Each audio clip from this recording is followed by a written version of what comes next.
Malkajgiri parliament నియోజకవర్గ పరిధిలో BJP అభ్యర్థి ఈటెల రాజేంద్ర సుడిగాలి పర్యటన చేసి ప్రచారం నిర్వహించారు. పలు అసెంబ్లీ సెగ్మెంట్లలో రోడ్ షోలలో నిర్వహించడంతో పాటు అనేక ఆత్మీయ సమ్మేళనాల్లో పాల్గొన్నారు.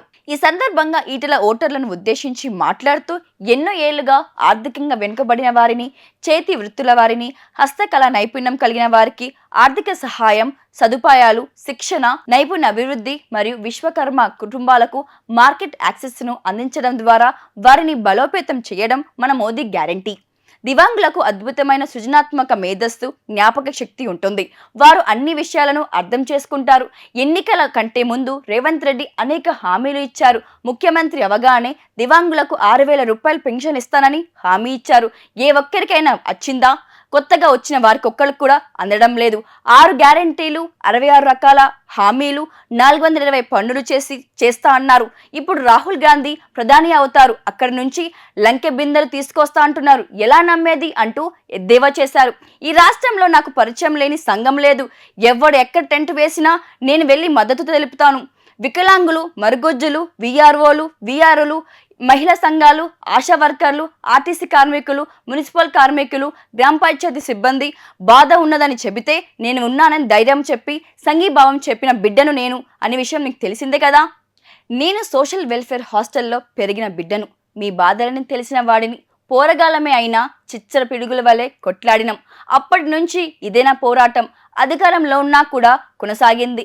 మంత్రి అయ్యాక గుర్తింపు లేని కులాలకు సర్టిఫికెట్ ఇప్పించాను. 78 కుల సంఘాలకు ఆత్మగౌరవ భవనాలు కట్టించడానికి శ్రీకారం చుట్టింది నేనే. కరోనా పేషెంట్ దగ్గరికి వెళ్లి పలకరించి ధైర్యం ఇచ్చి కాపాడిన బిడ్డను నేనే. అవసరం వచ్చినప్పుడు, ఆపద వచ్చినప్పుడు అండగా ఉన్నాను. ప్రధాని 2,23,000 ఇల్లు ఇచ్చిన కేసీఆర్ వాటిని కట్టలేదు.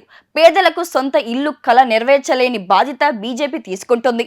మే 13న జరిగే లోక్సభ ఎన్నికల్లో కమలం పువ్వు గుర్తుకు ఓటు వేసి నిన్ను మనసుతో ఆశీర్వదించండి. 4 దశాబ్దాలు పాలించిన కాంగ్రెస్ పార్టీ నినాదాలకి పరిమితమైంది తప్ప నిజమైన ఫలితాలు అందించడం లేదన్నారు. 2013 వరకు all India institute of medical science 3 మాత్రమే ఉంటే మోదీ గారి హయాంలో 16 వచ్చాయి. రాజకీయ నాయకుడు పైరవి కాడు, రియల్ ఎస్టేట్ వ్యాపారి కాదు, మంచి ప్రణాళిక అందించేవారు, ప్రజలకు అందుబాటులో ఉండి ఎన్నుకున్న ప్రజల రుణం తీర్చుకునే వాడే తప్ప డాపు దర్పం ప్రదర్శించడానికి కాదు. నేను శ్రమ ధర్మాన్ని ప్రజలకు నమ్ముకున్న వాణ్ణి. ఈయన మా ఎంపీ అని గర్వంగా చెప్పుకునే పద్ధతిలో నా ఆచరణ ఉంటుందని హామీ ఇస్తున్నా. మీ అందరి సంపూర్ణ మద్దతు ఇవ్వాలని కోరుకుంటున్నాను. ఓటును వృధా చేసుకోవద్దు. దేశంలో ప్రధాని మోదీ అయ్యే మోదీ గారికి వెయ్యండి. రాహుల్ గాంధీని ప్రధానమంత్రిని చేస్తే ఇచ్చిన హామీలన్నీ అమలు చేస్తానని రేవంత్ రెడ్డి చెబుతున్నారు. ఆయన ప్రధాని అయ్యేది లేదు, ఈయన చేసేది లేదు. నేను మోదీ గారికి దగ్గర వెళ్ళడానికి మధ్యవర్తి అవసరం లేదు. రోడ్ షో నిర్వహించినప్పుడు మల్కాజ్గిరి ప్రజలు చూపించిన ప్రేమను చూసి మీరు గెలిచి రండి, ప్రజలకు అవసరమైన అన్ని పనులు చేసి పెడతానని హామీ ఇచ్చారు. మూసీ నది పక్కన ఇళ్ల వాళ్ళ బంగారం కూడా రంగు మారుతుందని చెప్పుకొచ్చారు. మూసీ పక్షులను చేయించే బాధ్యత కూడా మేమే తీసుకుంటాము. రాష్ట్ర ప్రభుత్వం దగ్గర జీతాలు ఇచ్చే డబ్బులు కూడా లేవు. ప్రభుత్వం అభివృద్ధి పనులు జరగాలంటే కేంద్ర సహాయంతో సాధ్యం. నన్ను ఆశీర్వదించండి, గెలిపించండి. ఈ నియోజకవర్గంలో ఉన్న ప్రతి సమస్యను తీరుస్తానని హామీ ఇస్తున్నాను.